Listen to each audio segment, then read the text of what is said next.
Within this video, I will be critically reflecting on a specific experience that I recently had on my most recent professional experience placement.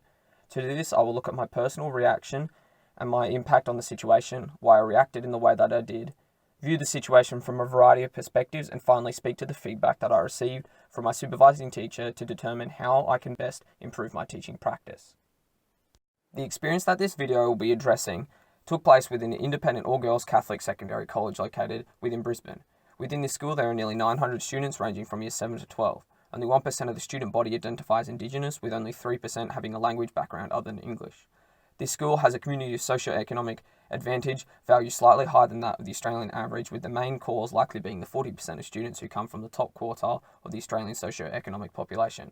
Within this school, a priority is placed on supporting all students in their study and teachers differentiating for them. There is a department called the Student Enrichment and Advancement Centre with staff dedicated to this purpose. Whilst on placement at the aforementioned school, I was taking over a Year 9 HBE class, which was focusing on their dance unit. Midway through the lessons, I split the student up into groups to implement dance elements into short routines. As I was walking throughout the lesson, checking students' progress, my supervising teacher came up to me and informed me about a student, who will be referred to as Jamie, had not been participating within the lesson and was just sitting at the back of the room on their device. She informed me that there had been ongoing issues with the student's self-resilience and the ability to stay on track, so it was nothing to be too concerned about. My teacher also informed me that she had asked her to join a group and be involved at least within small group discussions. As she told me this, I did realise that I had seen her sitting down at the beginning of the lesson but had not done anything about it. With this new understanding, as I moved throughout the groups, I tried to prompt and encourage this student to be involved in group discussions with little success. Upon reflection, I do remember seeing similar behaviour earlier within the week, with Jamie being disinterested within lessons and was often distracted. Normally, I would consider one of my strengths as the teacher is the ability to read the class and analyse what is happening, or as Churchill et al. Identified it as, witness is the ability to recognise cues students express that can be used to identify attitudes at specific moments in time.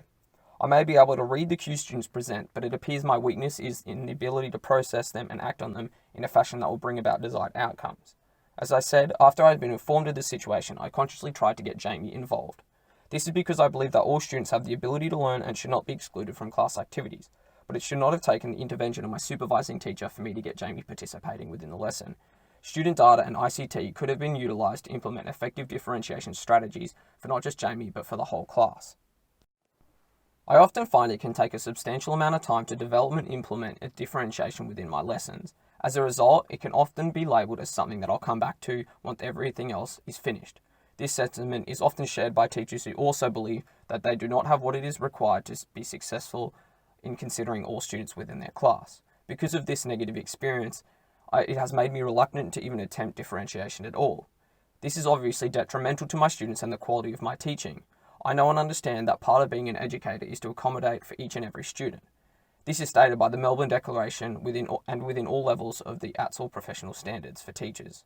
Therefore, it is crucial that I improve my ability to use student data, whether it is the behaviours I see in the class or professionally identified conditions, and available support staff to differentiate in the most effective way possible.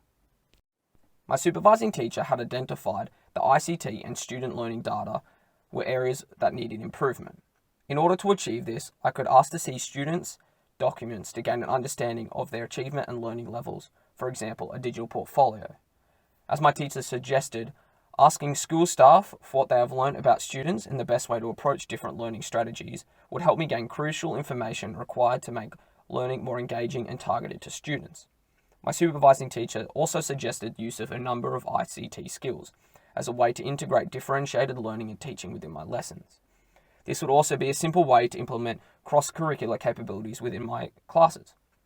Using ICT within the classroom is beneficial as it can offer interactive and engaging information processing channels which challenge all students in a variety of ways whilst also reinforcing key information. And some ICT tools can even be used to create more independence for students with disabilities. In conclusion, through the use of analysing student learning data and ICT, I will be able to more effectively implement differentiation techniques within my lessons within the future.